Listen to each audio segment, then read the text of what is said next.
नमस्कार, मी सुजाता आयपन भारी या यूट्यूब चॅनलमध्ये मी तुमच्या सगळ्यांचं स्वागत करते. तुमचं आयपन सोपं करण्यासाठी मी घेऊन आली आहे आयपन भारी हा यूट्यूब चॅनल. ह्या यूट्यूब चॅनलच्या माध्यमातून मी तुम्हाला काही माझा एक्सपिरियन्स शेअर करणार आहे, माझा अनुभव शेअर करणार आहे. आत्ता माझी 14 महिन्याची मुलगी आहे, तिच्याबरोबर मी माझं कसं आयपन अनुभवलं हे मी तुमच्याबरोबर शेअर करणार आहे. त्यामुळे माझ्या चॅनलला नक्की सबस्क्राईब करा आणि जर व्हिडिओ इम्पॉर्टंट वाटला तर तुमच्या मैत्रिणींना नक्की शेअर करा. तर आजचा माझा पहिला टॉपिक आहे, जर तुमच्या लहान बाळाला सर्दी झाली असेल तर तुम्हाला काय करायला हवं, त्याची कशी काळजी घ्यायला हवी हे आज आपण ह्या व्हिडिओमध्ये डिस्कस करणार आहोत, चर्चा करणार आहोत. आता माझं बाळ लहान असताना जेव्हा तिला सर्दी झाली तेव्हा मी तिची कशी काळजी घेतली, तिच्यावरती कोणत्या घरगुती उपचार केले हे तुम्हाला आज मी ह्या व्हिडिओमध्ये सांगणार आहे. त्यामुळे व्हिडिओ खूप इम्पॉर्टंट आहे, व्हिडिओ शेवटपर्यंत नक्की बघासाठी आहे. म्हणजे सर्दी झाल्यावर जे आपण घरगुती उपचार करतो ते 6 महिन्याच्या आतील बाळांसाठी वेगळे असतात आणि 6 to 12 मंथ बेबीसाठी बाळांसाठी वेगळे असतात. 6 महिन्याच्या आतील बाळ खूप छोटे असतात, त्यांच्यावर आपण जास्त घरगुती उपचार करू शकत नाही. आपण त्यांची कशी काळजी घ्यायची हे आपण बघणार आहोत. आता हे आपण टिप्सनुसार काही मुद्द्यांनुसार पुढे जाऊया. आता माझी पहिली टिप्स अशी आहे की बाळाला सर्दी झाली आहे, लहान बाळ असतं, लहान बाळाच्या बाबतीत आपण जास्त रिस्क नाही घेऊ शकत. बाळाला त्याच्यामुळे जर सर्दी झाली असेल तर बाळाला डॉक्टरकडे न्या, डॉक्टरांचा सल्ला नक्की घ्या. परंतु जर सर्दी कमी असेल, पहिल्या टप्प्यात असेल, फक्त नाकाला पाणी येत असेल तर घरगुती उपचार चालू करून द्या. बाळाला खूप सर्दी झाली आहे, खूप कफ झाला आहे, खोकला येतोय, तर डॉक्टरांचा सल्ला घेणं खूप गरजेचं आहे. आता माझा दुसरा पॉईंट असा आहे, जर बाळाला दुसरा पॉईंट असा आहे, नंबर 2, बाळाला सर्दी झाली असेल तर ब्रेस्ट फिडिंग जास्तीत जास्त करा. आता ब्रेस्ट फिडिंग म्हणजे कधी कधी बाळाला वरचं दूध चालू असतं किंवा फॉर्म्युला मिल्क चालू असतो. काय होतं, जर कधी 2 बाळं असतील तर 2 बाळं असेल तर आईचं दूध पुरत नाही, त्यांना फॉर्म्युला मिल्क चालू असतो किंवा वरचं दूध चालू असतो. परंतु जर सर्दी झाली, बाळ आजारी असेल तर जास्तीत जास्त ब्रेस्ट फिडिंग करा. 1-1 तासाने दूध पाजा. बाळाला दूध पिता येत नाही, सर्दी झाली असते, त्याच्यामुळे नाक पॅक होतं, बाळाला दूध पिता येत नाही, म्हणून 1-1 तासाने दूध पाजा, पण जास्तीत जास्त दूध पाजा. आईच्या दुधामध्ये अँटीबॉडीज असतात, रोगप्रतिकारशक्ती वाढवण्यासाठीच्या अँटीबॉडीज असतात, त्याने बाळाला सर्दी कमी व्हायला किंवा बाळ आजारातून बाहेर यायला त्याला मदत होईल आणि बाळ लवकर बरं होईल. आता माझी तिसरी टीप आहे, बाळाला स्टीम द्या. तर स्टीम म्हणजे काय? स्टीम म्हणजे जसं आपल्याला सर्दी झाल्यावर आपण काय करतो, गरम पाण्याची वाफ घेतो म्हणजे फिक्स टाकून वाफ घेतो. तर लहान बाळाला तर आपण वाफ नाही देऊ शकत, मग बाळाला स्टीम द्या. आता स्टीम ही कशा प्रकारे द्यायची? स्टीम ही 2 प्रकारे देता येते. 2 प्रकारे म्हणजे एक असतं हे स्टीमर आहे, हे तुम्ही पाहिलं असेल, हे कोणत्याही मेडिकल शॉपमध्ये भेटतं आणि कोरोना काळामध्ये त्याला सगळ्यांनी यूज केलं. हे तुमच्या घरी नक्की असेल किंवा मेडिकल शॉपमधूनही तुम्ही घेऊन येऊ शकता. आता हे स्टीमरचा यूज कसा करायचा, की बाळ ज्या रूममध्ये झोपले त्या रूममध्ये हे स्टीमर लावून द्या, त्यात पाणी टाका आणि ऑन करून द्या. त्याच्यातून गरम वाफ बाहेर पडेल, बाळाची रूम पण ह्युमिडिटी राहील, गरम राहील, बाळाचं आसपासचं वातावरण पण गरम राहील. आणि दुसरा प्रकार म्हणजे जिथं स्टीमर लावले तिथं एक 2 ते 4 मिनटं त्याला बाळाला घेऊन जा आणि तिची जी गरम वाफ झाली ती त्याच्या श्वसनावाटे जाईल आणि बाळाचं नाक रिकामं होईल आणि बाळाला थोडी गरम वाफ लागल्यामुळं त्याला बरं वाटेल, छातीला बरं वाटेल, डोकं दुखायचं जरा कमी होईल, त्यांनी बाळाचा न्यूक्लियस पण म्हणजे कफ कमी व्हायला मदत होईल. तर दुसऱ्या प्रकारे पण एक स्टीम देतात. दुसऱ्या प्रकारे कशी द्यायची, बाथरूममध्ये जायचं, गिझर ऑन करायचा, गिझर ऑन केल्यानंतर 2 ते 4 मिनटं थांबायचं आणि नळ किंवा शॉवर ऑन करायचा. शॉवर ऑन करून काय करतं, बाथरूममध्ये थोडीशी वाफ निर्माण होऊन द्यायची आणि वाफ निर्माण झाली तिथं 2 ते 4 मिनटं बाळाला तिथं घेऊन जा. श्वसनावाटे त्याला वाफ घेऊ द्या, ती जी गरम वाफ आहे ती घेऊ द्या. तिथेही बाळाला खूप चांगल्या प्रकारे स्टीम भेटेल. स्टीमनी बाळाचा जो हे आहे न्यूक्लियस त्यांनी गरम आहे ते बाळाला बरं वाटेल. चौथा पॉईंट बघणार आहोत म्हणजे ऑइल, म्हणजे मोहरीचं तेल. मोहरीच्या तेलाची मालिश करायची. आता ही मोहरीच्या तेलाची एक होम रेमेडी आहे, ती कशी करायची ते तुम्हाला सांगते. मोहरीचं तेल घ्या, त्याला पळीमध्ये थोडंसं तेल घ्या, त्याला गरम करायला ठेवा आणि त्याच्यामध्ये 3 ते 4 लसणाच्या पाकळ्या ठेचून टाका. 3 ते 4 लसणाच्या पाकळ्या ठेचून टाका आणि थोडा 1 चमचा ओवा टाका आणि त्याला थोडंसं गरम होऊ द्या. गरम झालं, थोडंसं ब्राऊन होऊ द्या आणि गरम झाल्यावरती एका छोट्या वाटीत काढून घ्या आणि त्याला थंड करून घ्या.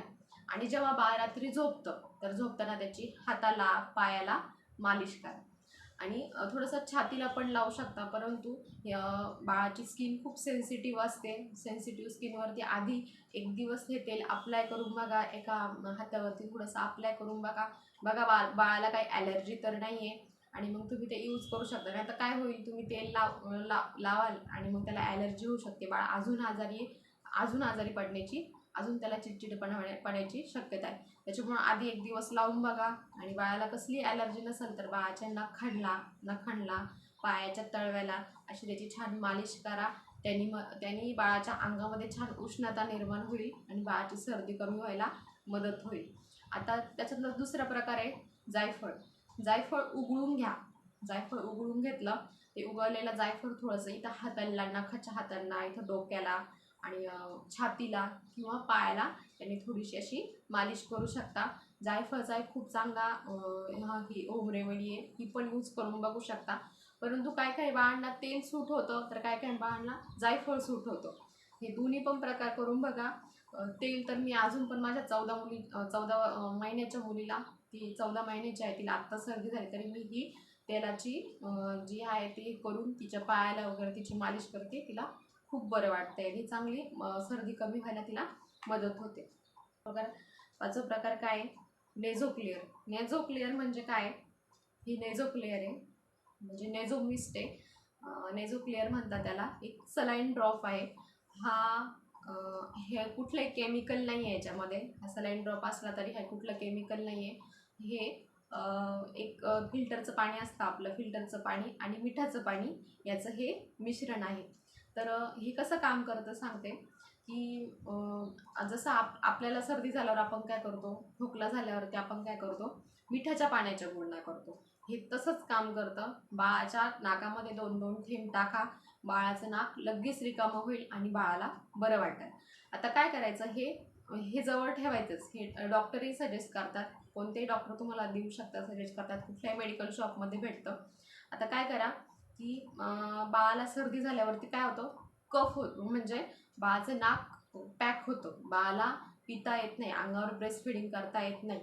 मग काय करायचं, हे जेव्हा तुम्ही बाळाला पाजणार आहे, ब्रेस्ट फिडिंग करणार आहे, त्याच्यावर 15 मिनिटं आधी बाळाच्या नाकामध्ये 2 थेंब टाका.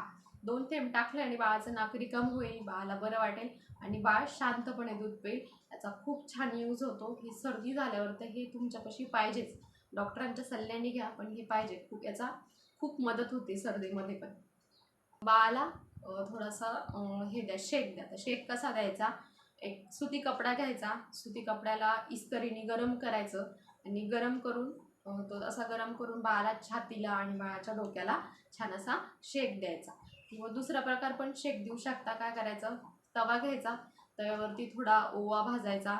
ओवा भाजल्यानंतर त्याची थोडी अशी छोटी पोटली बांधायची आणि पोटली बांधून बाळाच्या छातीला आणि वरती डोक्याला असा छान शेक द्यायचा. हे आपली आजी सांगते, आई सांगते, हे तुम्हाला सगळ्यांना माहीत असेल.